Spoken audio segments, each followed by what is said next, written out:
beaucoup se disent qu'il y a encore du temps. Ah, d'ailleurs, même il y a encore du temps. La compréhension de l'urgence en ce qui concerne la grande commission qui est intitulée l'évangélisation et les croisades, franchement, ça nous prépare de temps en temps. Alléluia. Ça nous prépare de temps en temps. C'est très important.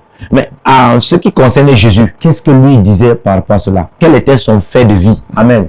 Quel était son fait de vie en ce qui concerne cette urgence? Est-ce que lui faisait des choses en ce qui concerne le ministère évangélique ou bien en ce qui concerne la commission évangélique de manière urgente, ou bien avec un aspect de vie, de compréhension d'urgence, ou bien il voulait faire comprendre en faisant cela aux uns aux autres, comme notre génération-ci. L'urgence, alléluia, il y a des nuits, des gens travaillent. Il y a des nuits, des gens travaillent, oui, mais cette nuit est différente de d'autres nuits. Alléluia. Donc Jésus voulait dire, cette nuit, elle est appelée ténèbres. Et le jour, ce jour, c'est bel et bien la lumière.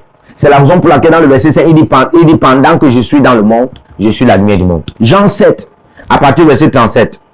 Alléluia. Écoutez ceci. Le dernier jour, le grand jour. Amen.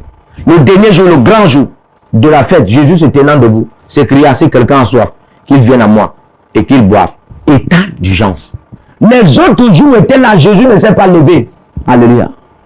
Les autres semaines étaient là, Jésus ne s'est pas levé. Les autres mois étaient là, Jésus ne s'est pas levé. Mais le dernier jour, oh, Rabashata, le dernier jour, il s'est levé. Que celui qui a soif vienne à moi et qu'il boive. La compréhension d'urgence. Alléluia. Donc, ce jour-ci ne pouvait plus être comme d'autres jours parce que ce jour-ci était un état d'urgence. Ce jour-ci était établi dans un état d'urgence. Alors, Jésus parlant ici, avec un instinct d'établir la compréhension d'urgence dans des uns et des autres. En d'autres termes, il n'y aura plus de temps comme ceci. C'est ce dernier jour-ci que le vin là est disponible. Oh, si tu as soif, tu prendras ça de moi. Amen. Sauf ceux-là qui ont la compréhension d'urgence, qui peuvent être dans le règne de cet état d'urgence, ils peuvent s'abreuver. Et si je ne suis plus la lumière du monde parce que je ne suis plus dans le monde, ça ne sera plus facile pour vous qui serez dans le monde. C'est la raison pour laquelle la Bible déclare dans Jean 16, le verset 33, tenez-vous ferme. Il dit, vous aurez des tribulations dans le monde. Vous aurez des tribulations dans le monde. Mais tenez ferme, j'ai vaincu. Alléluia. Alléluia. En d'autres termes, toutes les tâches que je vous donne d'accomplir là, ça ne sera pas facile d'accomplir cela, mais cela est possible. Amen. Pourquoi ça ne sera pas facile? Parce que je ne serai pas dans le monde là. Je pourrais être avec vous, mais je ne serai plus en ce temps-là la lumière du monde. Parce que vous serez. Alléluia. Mais vous ne saurez pas manier ça comme moi. Alors vous avez besoin de moi. Mais maintenant, je vous avertis déjà, en vous faisant comprendre l'urgence. Alléluia. En vous faisant comprendre l'urgence. Si tu as la compréhension de l'urgence, tu pourras vite te rallumer. Tu pourras vite te racheter. Tu pourras vite te repentir. Tu pourras vite, amen, te réveiller. Tu pourras vite t'élever pour la grande commission évangélique.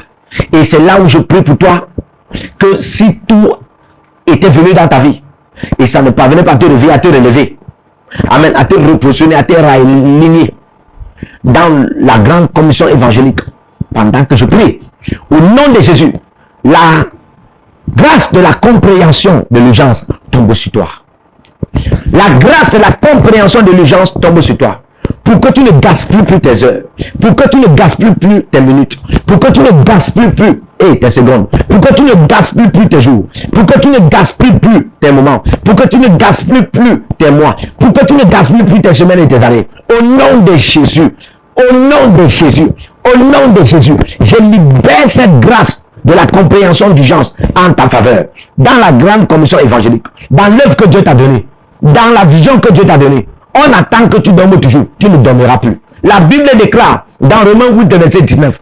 Hey, la création entière attend avec ardent désir la manifestation. D'autres versions disent la révélation des fils de Dieu. En d'autres termes, quand tu as la révélation, tu vas manifester.